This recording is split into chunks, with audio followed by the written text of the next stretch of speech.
Guys हम अपने मामा से सुनने वाले हैं एक भजन, और वो कौन सा भजन है वो हम आपको सुनाएंगे और दिखाएंगे क्या हमारे मामा कौन सा भजन गाते हैं। चलो।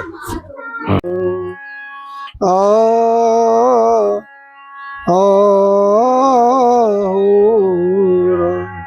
तो भैया मैं कुछ अच्छी ऐसी वाणी कहने के लिए जा रहा हूँ जो कि सुनेंगे और समझेंगे। आए चलते हैं कबीर साहब की वाणी की ओर। कबीर साहब क्या लिखते हैं, कबीर मंसूर में लिखते हैं, क्या लिखते हैं? आ आ आ हो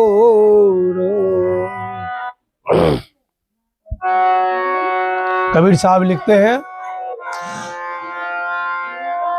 पोथी पर जगमुआ,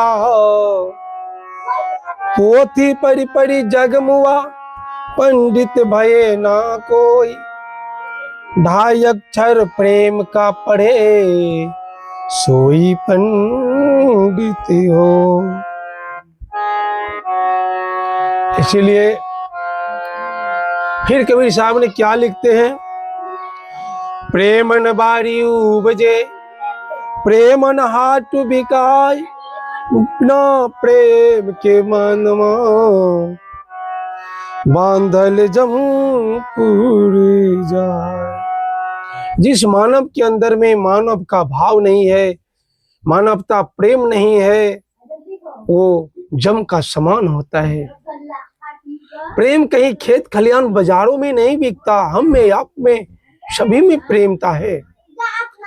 ये संसार में हम सब भाई बहन का नाते हैं। यहाँ जाति और पाति कुछ भी नहीं है, बस जाति दो है जो कि नर और नारी है। यहाँ जाति, सब चीज तो एक ही है। खून जब निकालो काट करके तो एक मिलेगा।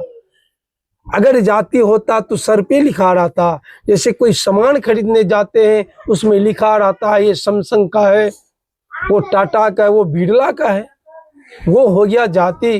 जैसे पक्षी है वो हो गई जाति कि वो चिड़िया है, वो कौवे है, वो मैना है। लेकिन मानव में कहीं तो लिखा नहीं है सर पे, सब तो एक समान है। इसीलिए कहे कि जाति न पूछिए साधु से, पूछ लीजिए उनका ज्ञान, और मोल करो तलवार की, पड़े रहे दो बयान। यानी मोल क्या? यानी कि अच्छे व्यक्ति संत महात्माओं के साथ में, अच्छे बाबा के साथ में बैठोगे तो मोल की मतलब होता है कि अच्छी बात करना, उनसे ज्ञान लेना, उसी को मोल कहा जाता है। जो ज्ञान को प्राप्त कर लेते हैं वह गुरु से दरस परस हो जाते हैं, उसका जीवन धन्य हो जाता है। मैं इतने कह करके अपने वाणी को रखता हूँ। जय गुरु।